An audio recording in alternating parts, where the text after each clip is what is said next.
special, Finney. Please hurry!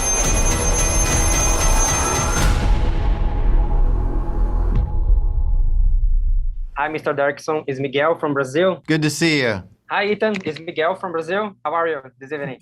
Good, how are you? You have an impressive 2022 slate. You are in 5 major productions this year. How do you choose your roles, and what was to come back in such a big style after everything happened in pandemic and COVID? I love to work, first of all, and the pandemic was hard for my brain because I get so much happiness from performing and imagining I'm somebody else and playing these parts and being on set that not working for a year was hard for my brain. So as soon as things started to lift, I wanted to go back to work. Coincidentally for me, a lot of other people felt the same way. So there was a lot of good work all of a sudden happening. And I also entering the stage in my life where I'm getting offered more supporting parts than I've ever been offered before. When you're playing the lead of a movie, you have a certain obligation to be like the good guy or the normal person. But when you're not the lead of the movie, you can play different kinds of characters, whether it's the king in Northman or this lunatic. The Black Phone initially premiered at the Fantastic Fest last year.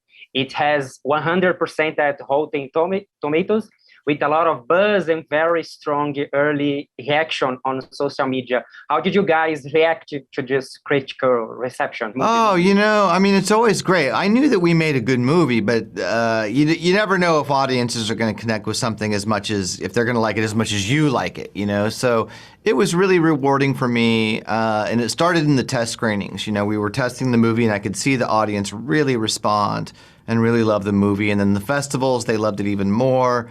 And I think that, we've been able to polish it and make the movie a little better this whole time. And now I think it's in the kind of shape that it just seems like everybody who sees it really loves it, And that's a wonderful experience as a filmmaker to have. In the age of the streaming, what makes the Black Phone a cinematic experience for you? I think there is something about the nature of combined genres in this movie that's really interesting to me, You've really got kind of 3 things going on. There's a serial killer story. The grabber's a serial killer. He's a sadistic child killer.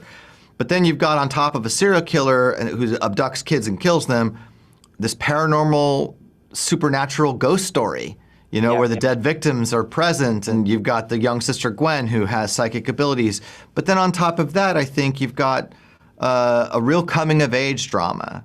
In that Finney and Gwen and the home life that they live with and the neighborhood that they live in, where the things they have to deal with, that by itself, I think, is a story worth telling, in the way that they sort of look out for each other and protect each other, and the way Gwen really defends him and goes after him, and the way Finn changes as a character as a result of the traumatic experiences that he has in the course of the movie.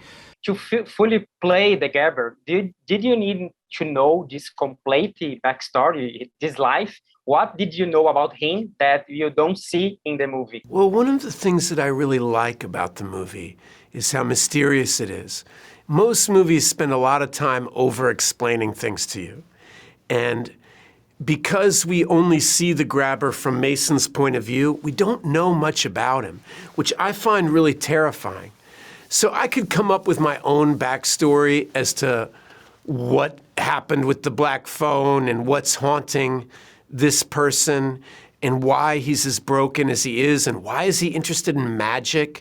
It feels, to my mind, very rich and complex, but I think sometimes with madness, you enter the void of the unknown, because whenever you give it an answer, you make it less than it is. I think he was probably a sick person when he started, and he had a bad childhood, and things got worse from there. I really want to know, how do you find this kids actor to play their role for Finney and Gwen? Yeah, I just kept looking until I found them, I have a very good eye for young talent. I've worked with a lot of kids, and I searched for a long time and wasn't finding anybody. Eventually, the casting director brought me a tape of Mason, and when I saw his tape, it was raw talent that I saw, but the more I worked with them in doing auditions online, the more I realized that he was capable of being an extraordinary actor. Madeline, on the other hand, I just saw her tape and wanted to cast her immediately. She did a couple of scenes from the movie, and I was like, oh, that's Gwen. She's got it. She's the girl. They carry the movie. They did an incredible job. If you could recommend a horror movie for people to get ready for the Black Phone, what will be the movie and why? My friend Antonio Bayona's The Orphanage. You know, I think The Orphanage is a movie that has some things in common with it because The Orphanage is really scary. It's definitely a horror film, but it's a movie that's for everybody, and it's got a lot of heart and it's got a lot of soul. And I think the greatness of it is that it's more than just scary. It's humane and it's emotional and it's personal. So, you know, that would probably be one I would recommend.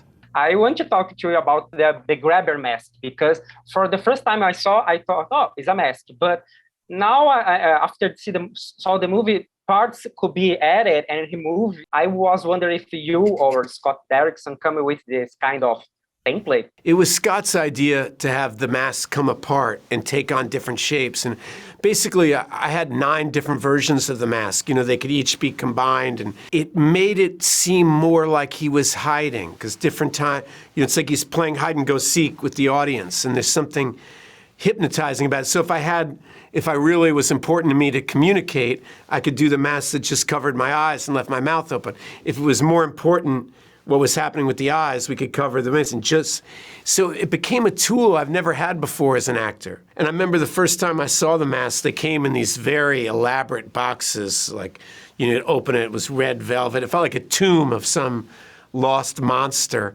And that's when I realized, I was like, why are there so many of these? And I realized, oh, wow, we can really shape the mask for each scene. I just thought it was a brilliant idea. It's very subtle, but it makes the movie a lot more interesting.